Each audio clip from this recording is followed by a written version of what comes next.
Montgomery County Executive Marc Elrich just released his $6.8 billion budget. In it, property tax increases, more money for schools, and hiring bonuses for police officers. County Executive Marc Elrich with us this morning. Thank you so much for being here. The property tax increase not sitting well with a lot of people. What are you proposing, and where will the money go?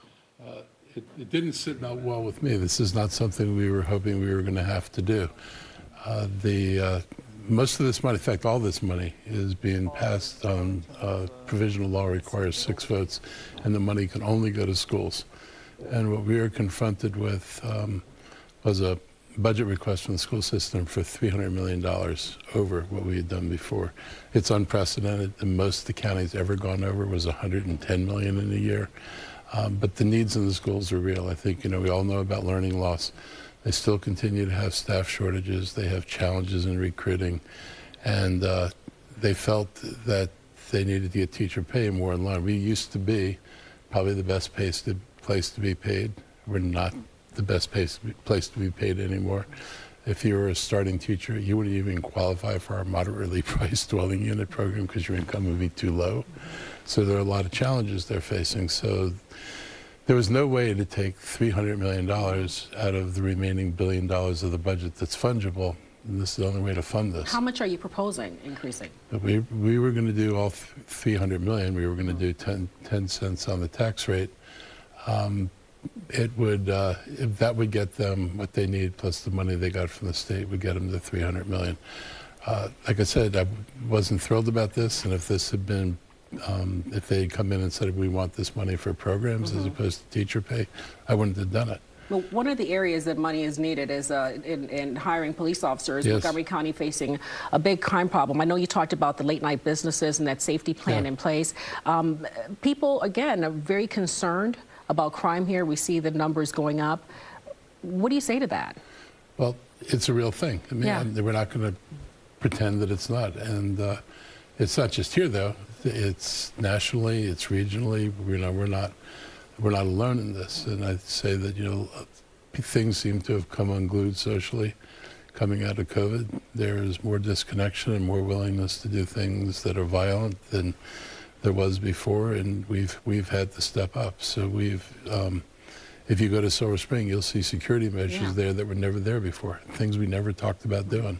But when you propose the late night safety business safety plan, a lot of businesses are pushing back, saying, why should the onus be on us to put these safety measures in place? Why aren't police officers being hired?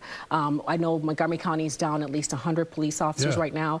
Talk a little bit about that, because these businesses are very concerned that you're putting a pressure on them to solve the crime problem, where that the counties maybe not doing all they can do. I'll say some of the businesses have acted in a way that's kind of like an attractive nuisance. They take people, they're open after 2 o'clock in the morning. They're taking people who've been out all night drinking someplace else, and they continue to be open for hookah. We can track areas of Silver Spring and tell you where hot spots are. So it's a real thing. And I don't have, we've struggled to hire police. If you think, this is why we're doing the $20,000 bonus, which other jurisdictions are also doing. Everybody in the country is having a hard time.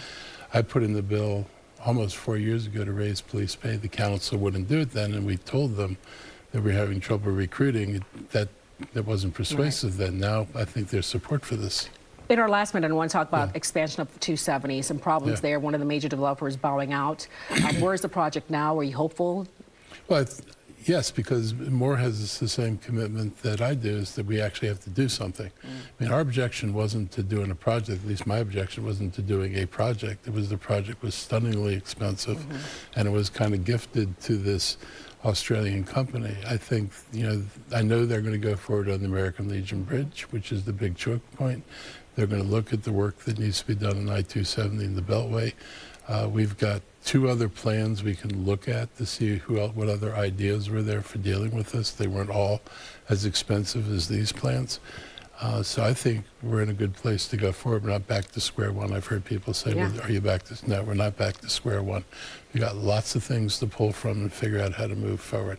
And I was working with the governor's aide to try to find a way to move forward, and we're going to work with Governor Moore's office to do the same thing. I'm talking about the previous governor before. Well, lots to talk about, but unfortunately we're out of time. But we Yep. thank you for the insight that you've given into some three major things that people are discussing in Montgomery County right now. County Executive Marc Elrich, thank you so much for coming in. Thank you.